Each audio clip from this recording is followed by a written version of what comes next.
Well, hey everybody, and welcome back to It's Only Food with Chef John Politte. Today, we are going to be showing you how to pan fry the chicken breast. Cue the music.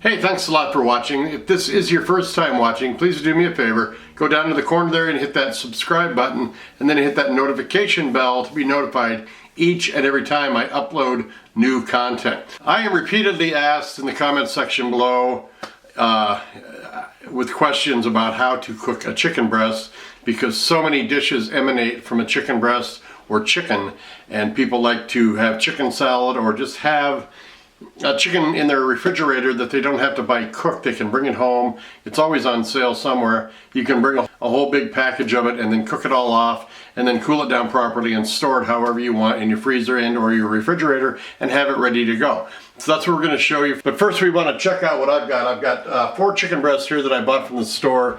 They're pretty good sized ones actually. I didn't realize how big they were till we got them home. They were on sale, a good price. What we're going to do now is we're just going to go over to the prep table. We're going to start showing you some different tricks, and then we'll get them in the pan and get them cooking. What I want to show you now is a couple of different ways to make your chicken breasts a little bit thinner to cut down on your cooking time. You can see these are pretty dang fat. Now I want to get a knife, and we can do 2 things here. If you want to do one, you can butterfly it, and that is to basically take your knife, make sure it's sharp, and you want to just cut right through the middle of the fatty part, and then you have got it cut into 2 smaller sections of chicken, and these can cook, and you've just doubled your quantity. Or with a sharp knife, you can just cut right through it. And there you go. You've got 2 nice pieces of fillet there for chicken. Or you can take your chicken breast, and you could put, I forgot to put plastic wrap. I didn't get any in the store. We don't have any. Can't believe I don't have any. But you can just take plastic wrap and cover it up, because that keeps it from splattering all over the place, and basically just pound it down with something heavy. You can use the base of your knife, or you can use a hammer. If you've got a mallet or something for the kitchen, that's great too. And you're just pounding that out, and you're making it thinner, but you're also breaking up the corpuscles in the meat, which helps to tenderize it as well.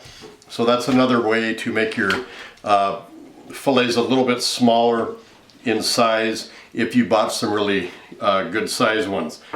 Now, what are we going to do? Well, what I want to say before we go over to our pan is, when you're working with raw materials such as a chicken breast, you want to make sure, you don't have to, but I like to wear gloves just because it adds another level of safety to it. But there's a lot of bacteria on these chicken breasts that we can transfer back and forth to other parts of the kitchen, our knife handle, our cameras, you know, and anything you touch now is going to have the chicken breast on it.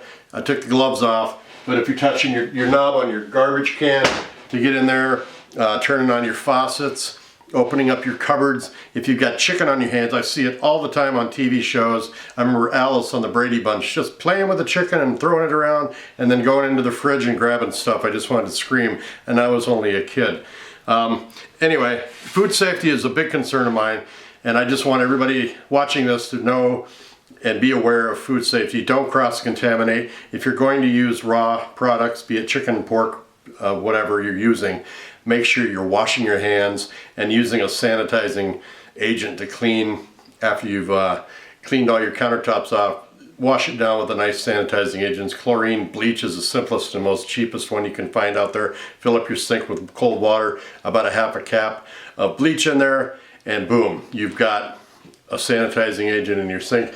Wipe everything down that you've touched, and all the knobs and stuff that your sink is another one. Where you turn your sink on and off is a good one. So just do yourself a favor. If you got kids, especially, or animals, you don't want them getting sick. So, all right, and that includes your cutting board and your knife as well. All right, let's head over to our pan. All right, first thing you want to do is you want to turn your pan on, get it hot. I usually start at about a medium to medium high. You want to add oil. because that's going to add flavor. It's going to coat your chicken to where it won't stick, and it also is going to help conduct the heat into your chicken as well. Now you want your pan to be hot before you add the chicken, because you want, the minute you set that chicken in there, you want it to start cooking. It'll give it a nice color crust as well. And I just put all the chicken in there. You're just cooking one fillet, that's fine. But I'm cooking all of what I bought, kind of what I hope to show you watching what I mean by it. When you get it back from the store and you want to get it, when you get it back from the store, you don't want it sitting in your refrigerator just not cooking, and then you use a little bit and then you got to rewrap everything, and everybody knows how that goes. All right, at this point you can season it.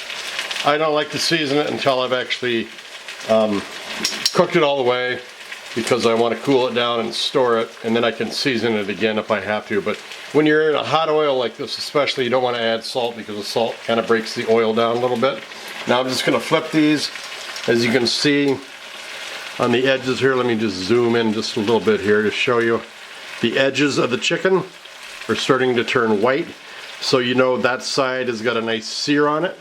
So I'm just going to turn all these over. If you're using a Teflon or Silverstone, it's best to use a plastic tong or a flipper to turn these over so you're not scratching your pan. Alright, they've been flipped. They're getting seared on both sides. I'm going to just cover it up with a lid. The heat is on about medium high. I'm just going to walk away, let these babies just do their thing and cook. This will help retain the heat inside and also cook the top as well, but that heat is coming from the bottom and it's going to cook it all the way through.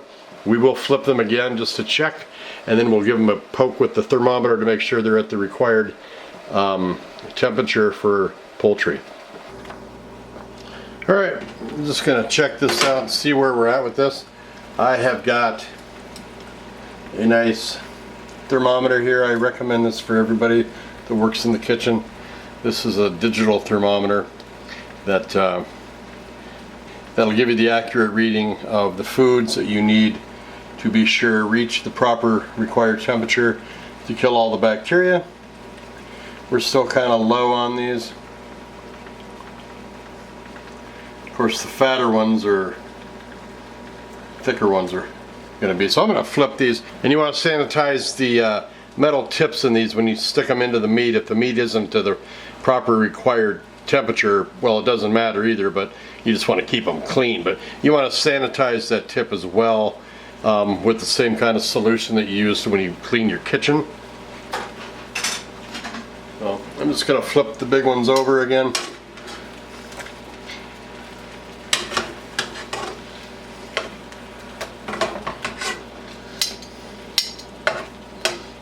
You got some color on that one, that looks nice. Alright, I'm going to cover it back up. We'll come back to it. Alright, let's check this out now and see if we're there. It smells really good. I haven't even seasoned it.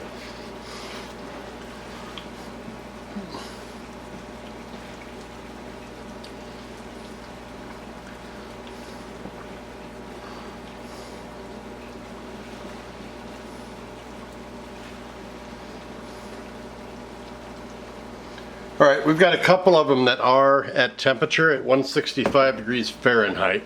So what I want to do is I want a new pair of tongs, because we use the old ones to touch the raw product. So I'm going to pull the ones that are cooked out of here. 165 degrees Fahrenheit. I know this little guy's done because it's just about a third of the thickness of the other two. Let's check this one out. 177, that's good. And we can use these guys here to close out the show. I'm going to let these guys cooking. Let's go over here and have a conversation about these chicken breasts. So now we have our chicken. We're going to let this cool down, and I'm going to tell you how to do it properly so you can avoid being getting ill that way too. What we like to call the 2-hour, 4-hour rule.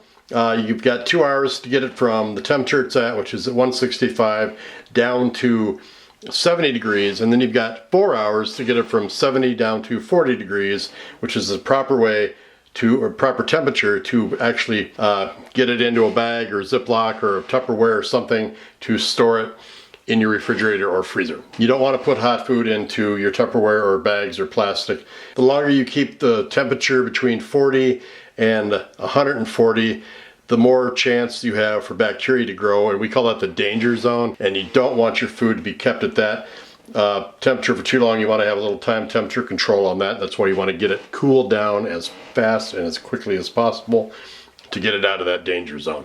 So now that we've got it cooled down, what we want to do next is we want to get it into a Ziploc or a Tupperware, or wrap it in plastic wrap or aluminum foil, however you do it, to keep it fresh. Date it, and then put what it is, so you're not digging through the freezer going, what is this? And then you don't know, you thaw it out and it's mystery meat or something. So that's never happened. But right now you have got chicken breast cooked. You did it in a pan. You did it to the proper temperature, 165. Now you have a chicken breast that you can dice up for a stir fry. You have meat that you can shred up for a taco. You have got a nice chicken breast there that you can throw a little cheese on and throw it on a hamburger bun, have a chicken sandwich. You can make a chicken salad out of this too. Whatever you want to do with this, it's cooked, it's stored, it's ready to go in your freezer. If you want to use it in a day or two from your freezer, pull it out, give it time to thaw out properly, and then you've got the meat. So that's all we're doing today, is just showing you a simple way to cook a chicken breast in a frying pan on the top of your stove. Thanks a lot for joining us today on this tutorial on how to pan fry a chicken breast.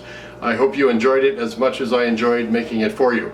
Don't forget, when you are cooking in the kitchen with a chicken breast and using raw product, either wear gloves or continually wash your hands on your sinks. When you turn that water on, you got chicken blood all over your hand, you're going to be touching those sinks, you're going to be touching those knobs, you're going to be touching the knobs on your trash can, opening your drawers. Gloves are a really good thing. They're not that expensive. You can go to the store and get some nitrile gloves and wear them when you're cooking.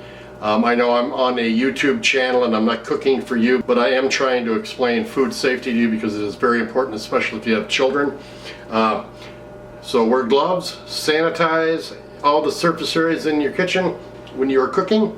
Change out your utensils when you go from raw to cooked, and then make sure you're cooling down your food the proper way. Make sure you remember the 2-hour, 4-hour rule. You get for the hot, extreme heat that it came out, go from, let's say 165 down to 70, you've got 2 hours to do that, and then from 70 down to 40, you've got 4 hours to do that. So it shouldn't happen at home because you got smaller amounts to cook, but in the restaurants we're cooking large vats of soup and stews and things like that. It takes a long time to get those to cool down properly, but we have a lot of tricks that we use to do it the right way. So those things I hope we taught you. I hope you remember them. Thanks a lot for watching. Take care of yourselves. We'll see you next time right here on It's Only Food with Chef John Politte. Bye-bye.